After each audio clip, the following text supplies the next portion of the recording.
And say visit progressive.com for more information. Small's back with us on Monday. Elimination day yesterday for both the Milwaukee Bucks and the Philadelphia 76ers. Pretty remarkable the amount of stars in the NBA that are out. I mean, if you think about it, LeBron, Steph, KD, obviously Embiid now, Giannis, Dame, Jimmy Butler, a lot of stars that are now not there in the NBA. And now, in some cases, we've gone into off-season drama and conversation as to what's next. And the Inside the NBA crew, a couple of nights ago, with Charles Barkley and company on TNT, discussed the idea of Frank Vogel and Darvin Ham potentially being out in Phoenix and LA, respectively. Anybody who thinks the reason the Lakers suck is because of Darvin Ham or the reason the Suns suck is because of Frank Vogel, you don't know what you're talking about. Frank Vogel is a hell of a coach. Darvin Ham is a hell of a coach trying to get his career started. But for all you punks, idiots, and jackasses on other networks who want to be media and who want all the players to like y'all, do your damn job. The Lakers suck and the Suns suck because of the players. Has nothing to do with the coaches.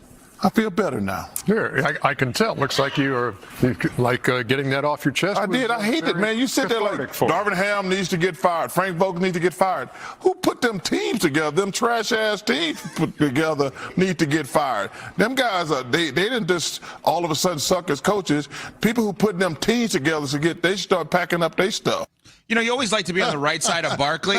I feel good about it because where did we go as a show? With the Suns, we went to Ishbia, the majority governor of the team, and with the Lakers, who put that team together? Yeah. And with your Lakers, we said it started with the whiff on Ty Lue, which is interesting. We'll get back to this, and the whiff on the Russell Westbrook trade. So that's not Darvin Ham's fault on either of those two things. No. Now, go ahead. No, and here's the thing. Just to take it a step further. Darvin Ham a year ago figured it out down the stretch with Russell Westbrook to the point where this team made a run to the conference finals. And remember, LeBron James missed a month of the regular season on their way to doing that. Like the second half of the 2022-2023 season, the Lakers had the best record in the NBA.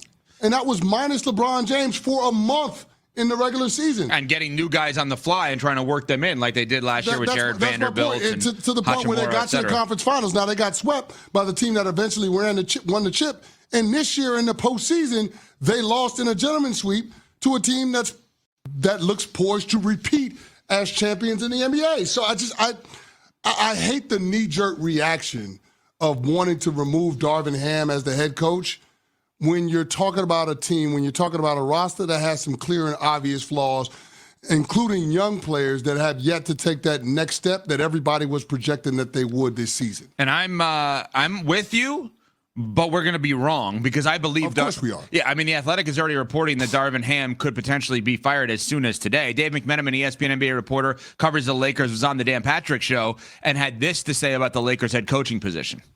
Well, certainly LeBron's opinion is weighed by Rob Pelinka when he goes about doing his business. He calls him a stakeholder. But that said, LeBron's opinion was known back a couple of years ago when LeBron wanted Ty Lue to be the head coach to replace Luke Walton. That didn't happen. So it's not just because LeBron puts the rubber stamp on a guy that the Lakers are automatically going to ink them to be the new guy running the sidelines. But certainly his influence matters, and also the Lakers are a glamour franchise. They like themselves to be considered that way, and you get a guy with some cachet in JJ Redick, a good-looking guy, looks good in a suit. I mean, they did this with Pat Riley many years ago, right? And we saw how that worked out. JJ certainly is a real candidate if they do open up this coaching search, and but there's I'd say half a dozen folks out there, included possibly the guy who just lost last night against the Mavericks, and Tyronn Lue. He's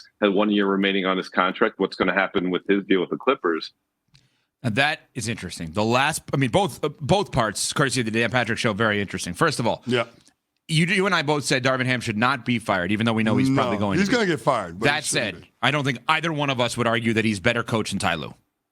So if you can get Ty Lue, if you're doing a straight trade, so to speak, you're taking Ty Lue over Darvin Ham. But how are you going to get Ty Lue? He's got a year left on his deal. That's the thing. I don't know how the Los Angeles Clippers There's no way the Clippers would just let him give walk. Ty Lue to the No Lakers. way. No Unless they chance. want to give him LeBron for him. No, and they're going into a new arena that Steve There's Ballmer, no way. that new place There's no that way. they've got. There's no shot. I'm actually going to cross that one off the list. Yes. Because I literally think they wouldn't fire him just to prevent him from going to the Lakers. Even if they didn't want him, which would be crazy. They're not going to let the Lakers have him. Correct. Yeah. Now, J.J. Redick is an interesting one. This has been a name that obviously has been associated with LeBron because they have the podcast together.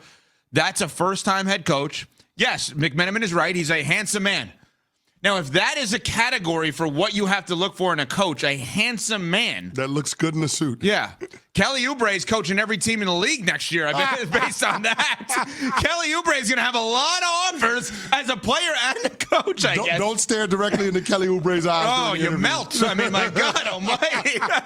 Kelly Oubre, coach of the Lakers. Why? Handsome. All right, but what about the idea of firing Darvin Ham for J.J. Redick? I'm sorry. I can't get the Chappelle Show skit with Prince out of my head. I'm sorry. No, here's the thing. When it comes to the Darvin Ham of it all, I don't know that you're going to find a clear and obvious upgrade from Darvin Ham this offseason. And when you go through your coaching search, I don't know that you're going to find that. This is an impossible task. The expectations couldn't be higher, and we know the flaws that are on this roster. Now, are the Lakers going to be willing to part ways with the 3 tradable first-round draft picks that they have? Are they going to be willing to part ways with all of the young players that they've been able to assemble? Is D'Angelo Russell going to opt in to allow the Lakers to move him because they need that salary slot? I don't know the answer to all of those questions. And then on top of that, it's an impossible bar to clear because you're talking about LeBron James going into his age 22 season as your best and most reliable player on a team that has to get to the title. It is championship or bust. So, yeah, they could fire Darvin Ham and bring in J.J. Redick or whoever as their head coach.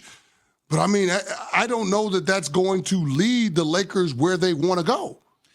Barkley's right. It's not a coaching thing. It's a roster composition thing. It's not a coaching thing. It's a roster composition They're going to scapegoat Darvin Ham, and I understand the realities of it, but Darvin Ham had this team in the conference finals a year ago, and they lost to the Denver Nuggets. Darvin Ham had this team in this series lead the Nuggets 70% of the floor minutes in the first round. Think about that. The Lakers led 70% of the floor minutes in a series that they got gentlemen swept in against the Denver Nuggets. I mean, listen, we can talk about his substitution patterns and how that might be a little bit of an issue. We can talk about his challenges and timeouts, how you might take issue with that. But he had to be doing something right. If you were leading the Denver Nuggets in this series, 70% of the minutes that were played. I don't understand how you can think that Darvin Ham is the biggest. Hold yourself to a higher standard. Yeah, it was embarrassing. It was embarrassing for the team and for Pat Beverly. A bad look for sure. And what did you say, Stick? I'm sorry, my producer said something to me. No, okay, fine. We just lost Sinead to the electronics, but we'll get back to it. Let me get a final thought here, or a first thought, I should say, on Knicks Pacers. So the Pacers advanced through this. Now, those of us who are old enough to remember, Knicks-Pacers was a genuinely great rivalry in the late 90s. People talk about, you remember the Reggie Miller, you remember the 4-point play. There were all this, it brings back so many memories. Knicks will go in pretty significantly favored.